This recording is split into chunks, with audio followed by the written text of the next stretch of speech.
ఓం శ్రీకృష్ణ పరబ్రహ్మణే నమః. శ్రీమద్భగవద్గీత అథ త్రయోదశోऽధ్యాయः. క్షేత్రక్షేత్రజ్ఞ విభాగయోగः. శ్రీభగవానువాచ మహాభూతాన్యహంకారः బుద్ధిరవ్యక్తమేవ చ ఇంద్రియాణి దశైకంచ పంచచేంద్రియగోచరాः.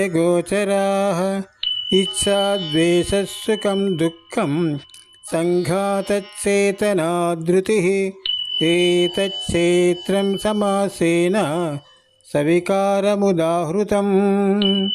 అర్జున, పంచభూతములు, అహంకారము, బుద్ధి, అవ్యక్తము, 11 ఇంద్రియములు, 5 శబ్దాది విషయములు, ఇచ్ఛ, ద్వేషము, సుఖము, దుఃఖము, దేహేంద్రియాదుల సమూహము, చేతనత్వము, ధైర్యము అని వీటితో కూడి వికారయుతమైనట్టుదే క్షేత్రమని తెలుసుకునము.